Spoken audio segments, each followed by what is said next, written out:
Thanks, man.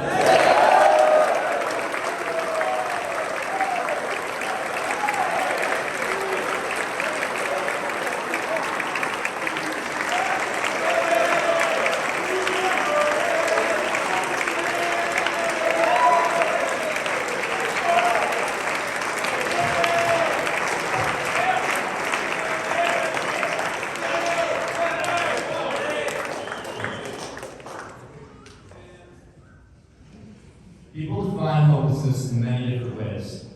The Oxford Dictionary calls it the feeling of having lost all hope, which is accurate but somewhat quiet about how crushing it actually feels.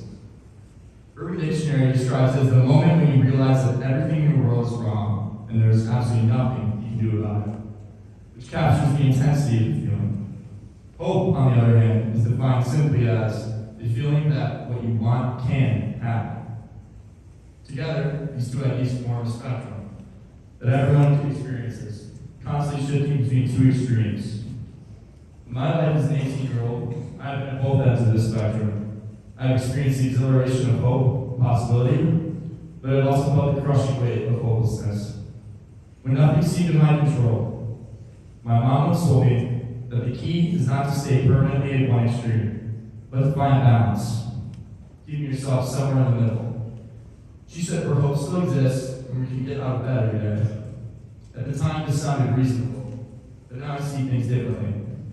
At the beginning of my sophomore year of life, my life began to change. People around me noticed things different. Became irritable, shut down emotionally, and self-isolated. My mom took me to a doctor, ran tests, and eventually told us that I most likely had something called persistent depressive disorder, a more rare form of depression. The main difference between the more common major depressive disorder and persistent is length.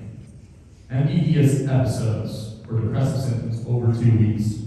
Contrasted to persistent depression has constant symptoms, with no phases, rather just one constant timeline.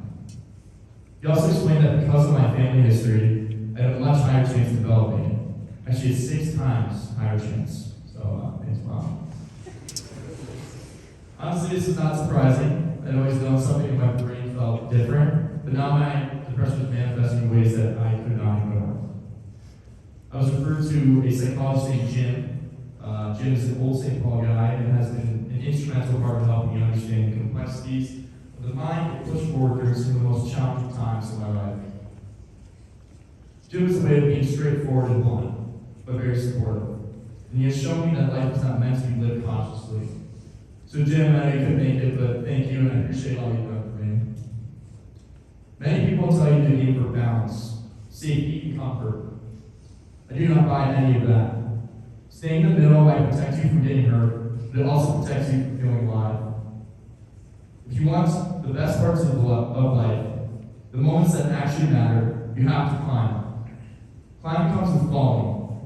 You do not get to the top without risking the drop. The bottom feels endless when you're in it, like there's nothing you can do, but it is never permanent. Even when it feels like it will never end, that is a lie. Things can and will get better. I also want to take a moment to acknowledge some friends who shaped my life, even if we've drifted apart over the last few years. Johnny Castro, I'm sorry that we lost touch the last few years. Christian Sursiogu, sorry we don't even wave at each other in the halls anymore. Luke Mecton, I miss our 4th grade sleepovers where we tried out playing PS4. Emmett Ling, I miss sneaking on the Mendo Nights Part 3 and our bets. Jacob, Britt, Matt, also Sean, Cam, Calvin, Caden, and Matt. I miss the Mendo Nights baseball team, the shenanigans.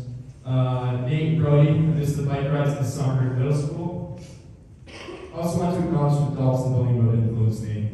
The Davids, Mr. Krieger, and Mr. Arpon, thank you for all the special moments during the holiday event. It has been a highlight of the Academy. Mr. Scheidel, your 8th grade religion class, as well as crime and justice last year, and some of the most memorable times. So thank you. Mr. Mulheron, your calculus class last year challenged me more than any other class I've ever taken. And you pushed me to be better every single day. So I'm very thankful. Next, I'm going to say a few words to my parents. Mom, you and I are way too much alike, and I'm pretty sure that's why we butt heads all the time. But regardless, you are a fantastic mother, and I would never ask for anyone else. Dad, your jokes sometimes hit, but like you got the whole spot back. Thank you, and I love you both very much.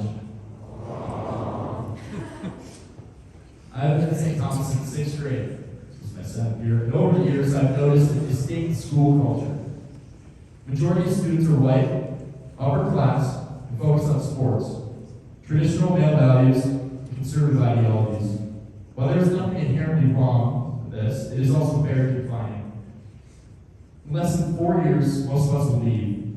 The world outside will not understand and operate under the same system. The things that meant everything at St. Thomas, the reputation you built, the role people saw you in, the identity you carried in the hallways, will not matter a bit out there. Sure, the foundational values of being a decent human being are made here, but it's far from an accurate reflection of what it's like in the real world. Out there, no one knows the inside jokes, the traditions, the hierarchy, or the way to carry your name on this campus. You walk into a new place out of a blank slate. No one will learn your name, who you are, what you've done, which can feel unsettling or even unfair, because you spent years shaping who you were in that environment and perfecting how to live sustainably. But it's also freeing. It gives you the chance to redefine yourself on your own terms, without the expectations or assumptions that followed you in high school. That makes me wonder if we are becoming the people that we are, or just an environment, or just a product of our environment. I do not have everything figured out or even close.